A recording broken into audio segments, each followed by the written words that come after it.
Orion গ্রুপের ওবায়দুল এবং তার পরিবারের সদস্যদের ৩১ ব্যাংক হিসাব অবরুদ্ধ করার আদেশ। একটা জিনিস দেখা যাচ্ছে যে সবাইকে যদি গণহারে যদি এইরকম পরিস্থিতির মধ্যে ফেলা হয়, তাহলে এই সমস্ত গ্রুপের যে শত শত শিল্প প্রতিষ্ঠান আছে সেগুলো তো মুখ থুবড়ে পড়বে। ওরিয়ন গ্রুপে দৃশ্যমান একটা যাত্রাবাড়ি ফ্লাইওভার দেখা যায়, খুবই সাকসেসফুল। সেখান থেকে হাজার হাজার গাড়ি চলাচল করে এবং আশা করা যায় যে নিশ্চয়ই সেই যে ট্যাক্স টোল ভালোভাবেই আদায় হয়।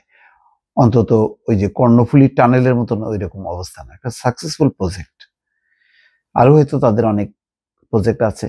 আর বাংলাদেশে গত 15 বছরে সরকারের সাথে সংশ্লিষ্টতা ছাড়া কেউ ব্যবসা বাণিজ্য করতে পারে না। ওরিয়ন গ্রুপ হয়তো তেমনই একটা সম্পর্ক রেখেছে।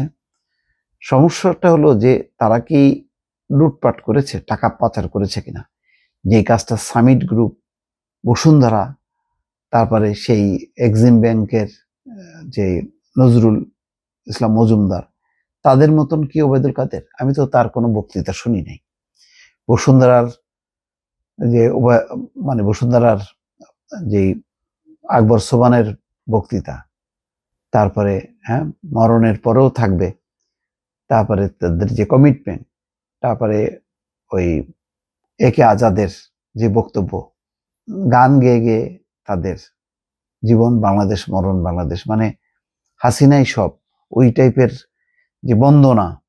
আবার অন্যদিকে সামিট গ্রুপের যে লুটপাট, সেইগুলির সাথে যদি সব এক করা হয় তাহলে তো মুখ থুবড়ে পড়বে। আমি জানি না, হয়তো সরকার হয়তো তদন্ত করছে, তাদের বিরুদ্ধে হয়তো অনিয়ম আছে, কিন্তু একযোগে ব্যাংক হিসাব অবরুদ্ধ করা মানেটা কি? তাহলে তো তাদের সমস্ত মানে শ্রমিক প্রতিষ্ঠান, কর্মচারী সবার বেতন ভাতা আটকে যাবে। তারপরে প্রতিষ্ঠানগুলো অচল হয়ে পড়বে। এত দায় নেওয়া কি ঠিক? এস আলম আর ওরিয়ন গ্রুপ কি এক? এস আলম, তারপরে বসুন্ধরা, এরকম সামিট গ্রুপ, এরা চিহ্নিত। কিন্তু ওরিয়ন গ্রুপ আমি মনে করি যে তাদের মধ্যে একটা পেশাদারিত্ব আছে। তাদের আমি ওবায়দুল করিম বা তার পরিবারের কোনো সদস্যদেরকে ওই রকম বক্তৃতা দিতে শুনি নাই, রাজনৈতিক বক্তব্য যেরকম বক্তব্য দিয়েছেন তারা। এখন ব্যবসা বাণিজ্য তো যেভাবে পরিচালনা করেছে শেখ হাসিনার জামানায়, তাতে তাদের সাথে সম্পর্ক রাখতে হবেই, এছাড়া কেউ টিকতে পারবে না। এখন দেখা যাচ্ছে যে তাদের ৩১টি ব্যাংক হিসাব অবরুদ্ধ করার আদেশ দিয়েছে আদালত। দুর্নীতি দমন কমিশনের আবেদনের পরিপ্রেক্ষিতে ঢাকার মহানগরের জ্যেষ্ঠ বিশেষ জজ মোহাম্মদ জাকির হোসেন এই আদেশ দেন। দুদকের তথ্য অনুযায়ী ওবায়দুল করিম এবং তার পরিবারের সদস্যদের নামে থাকা ৩১টি ব্যাংক হিসাবে জমা রয়েছে ২০,২৬,০০,০০০ টাকা। যেসব ব্যাংক হিসাব অবরুদ্ধ করা হচ্ছে সেগুলো ওবায়দুল করিম, তার স্ত্রী আরজুদা করিম, ছেলে সালমান ওবায়দুল করিম এবং মেয়ে জেরিন করিমের। দুদকের পক্ষ থেকে আদালতে জানানো হয়, ওবায়দুল করিম এবং তার স্বার্থ সংশ্লিষ্ট প্রতিষ্ঠানের বিরুদ্ধে মানি লন্ডারিং এর অভিযোগ অনুসন্ধান করছে দুদক। তাদের ব্যাংক হিসেবে বিপুল পরিমাণ সন্দেহজনক লেনদেন রয়েছে।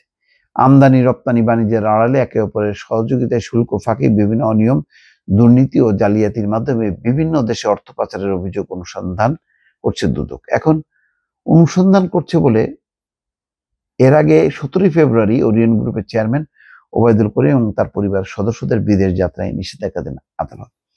এখন সন্দেহের বশে যদি সব ব্লক করে ফেলা হয়, পরে যদি প্রমাণ হয় যে না সব ঠিকঠাক আছে, হয়তো কিছু অনিয়ম প্রত্যেকটা প্রতিষ্ঠানের ব্যক্তির অনিয়ম আছেই, এর জন্য জরিমানার বিধান আছে, কিন্তু সন্দেহ করা হচ্ছে যে এটা হইতে পারে, এই জন্য আমি ব্লক করে দিলাম।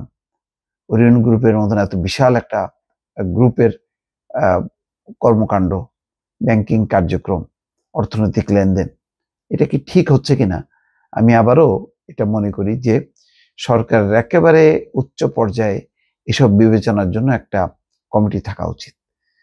তাদের সুপারিশ এবং বিবেচনার আলোকে পরিচালিত হওয়া উচিত।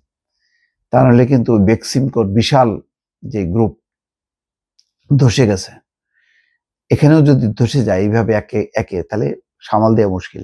সুতরাং এটা বিভাজনটা করতে হবে যে আমি কাদেরকে ধরবো আর কাদেরকে ধরবো যদি অনিয়ম পাই তাদেরকে রেকটিফাই সুযোগ দেব, সাধারণ ক্ষমা করব, অথবা তাদের কাছ থেকে জরিমানা আদায় করে মার্জনা করব। কিন্তু ম্যাসিভ আকারে অ্যাকশন চালানো যাবে না, তাতে আমাদের এমনি দুর্বল অর্থনীতি আরো কিন্তু নাজুক অবস্থার মধ্যে পড়বে। এই বিষয়টা মাথায় রাখা উচিত। দর্শক ভালো থাকবেন, আল্লাহ হাফেজ।